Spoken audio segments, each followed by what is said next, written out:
So let's start, Curtis, in the interest of time, and hopefully everyone's finding their seats in the virtual room. You just mentioned the shift to authenticity. We just talked a little bit about why that might be important, but specifically when it comes to Gen Z, and Gen Z are the after millennials, post millennials, right? Who are the next generation that marketers have their eye on. And they will, of course, be shifting trends just like the millennials did. But one thing that seems to be very common to that generation is this notion of authenticity, buying authenticity as opposed to buying the way that you and I and our parents did by responding to advertising that we'd see. So it's a big shift. And I think whether you're marketing specifically to Gen Z today or maybe someday in the future, I think it bleeds out into other generations in other applications as well, right? Yep. Yeah. So you and I are Gen Xers, right? And you had a podcast at one time, a long time ago, didn't you? Where you talked about the battles between Gen X and millennials working together. Is that true? It was called the Generational Fight Club. And we had a couple of Gen Xers and a couple of millennials battling it out over everything from music taste to wardrobe to how we consume entertainment. Yeah, so the differences were stark. And we'd bring on some baby boomers. What did you learn?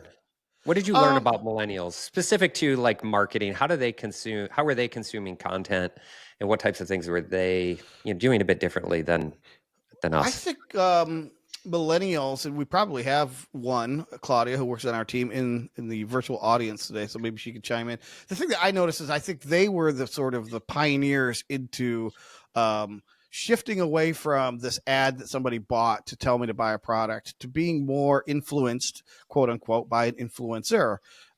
So famous people on social media, in influencer marketing became a thing for that generation, and now it's matured since then. But the biggest thing I learned just holistically, and as you step back, is every generation truly is really, really different, and you can't reach them all the same way like we maybe could 50 years ago. Right. Yeah. And it's really technology, is what I've learned, affects this a lot. Like I remember growing up and my grandma called the remote a clicker. And that's literally because it had two buttons on it, right? And they clicked when you pressed them, and it was like channel up and channel down. You didn't even turn on the TV with the remote. It was purely to change the channel. And then more sophisticated cable boxes came out, and us young kids knew how to manage the remotes. And then next thing we know, we got, computers and Macs, and we had devices in our hand. But that Gen Z is like the first generation to literally grow up with technology. Like my kids were, as soon as or maybe even before my daughter could walk, she probably was interacting with an iPad, touching and doing games and puzzles and different things like that. So we have a generation that grew up entirely with sophisticated technology, and within that too, growing up with social media.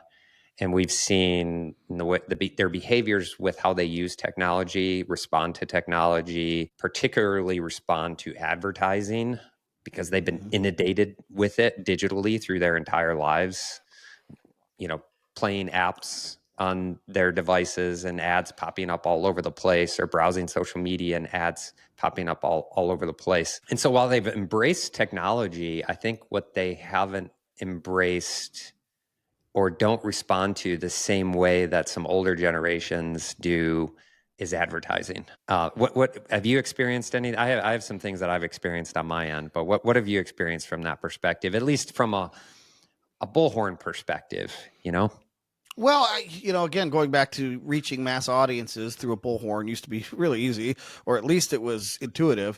And now, to give you an example, I always like to point out that my Gen Z daughter, quote unquote, watches TV on her phone. Like my kids are never sitting in front of our TV, hardly ever, but they will binge TV shows. Now, of course, sometimes they're getting ads because they're watching ad supported apps, and sometimes they're not.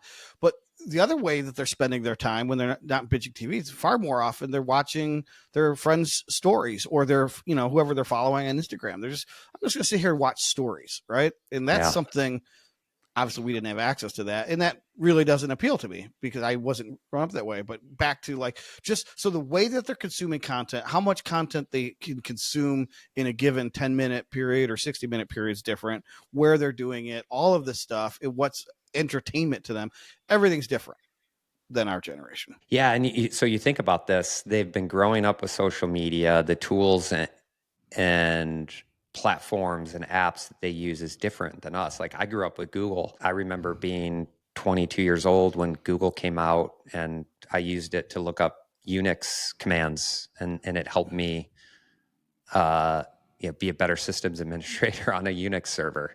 And it evolved over time from there, right? And I've evolved in using it. But now I'm finding myself not going to Google with search queries, which I've done my entire career.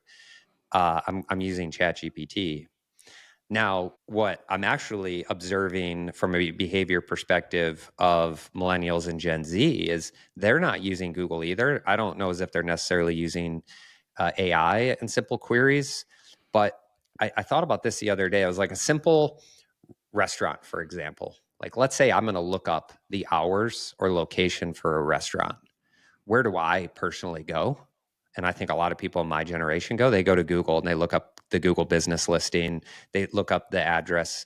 Maybe you might use Safari Maps, but we're typically using a maps platform. Yep. What are Gen Z doing? They're going to that. They're looking up that restaurant in Instagram. They're looking up that restaurant in Facebook or TikTok.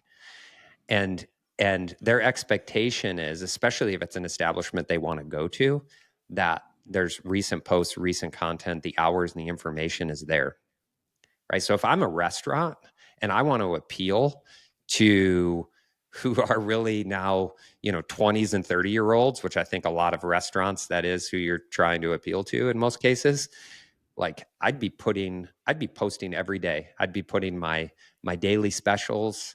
I'd be posting every day if there's, any sort of entertainment, live music, where I would make sure every single day I have a post and I'm active.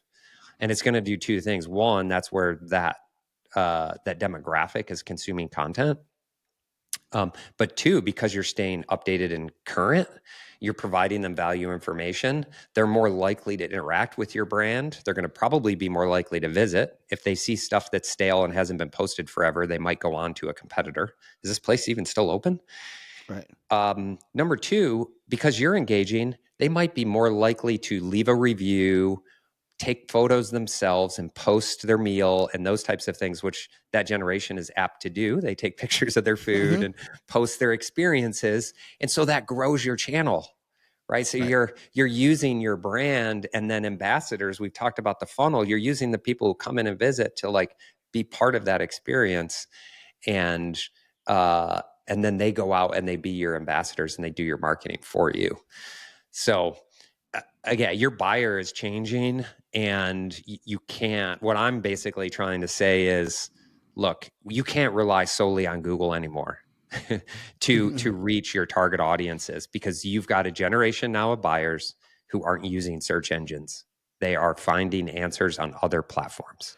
And they won't go to your website either, by the way.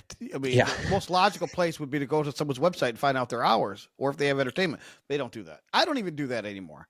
I'm like, well, I got a statistic for you, Tom. The 65% of searches that happen in Google do not lead in a click. So you think of all the billions of queries that happen, and only 45%, or no, 35%.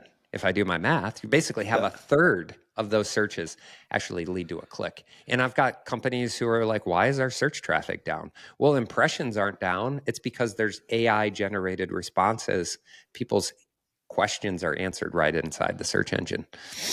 Well, and that topic is not on our list today, but I think 2025 is going to be the year that search changes forever. And it's going to be significant. It's going to happen fast. That's what I'm predicting. And I'm not even in search, but you're nodding your head. I'm going to move us along as the curator of our content queue here. How was that for alliteration?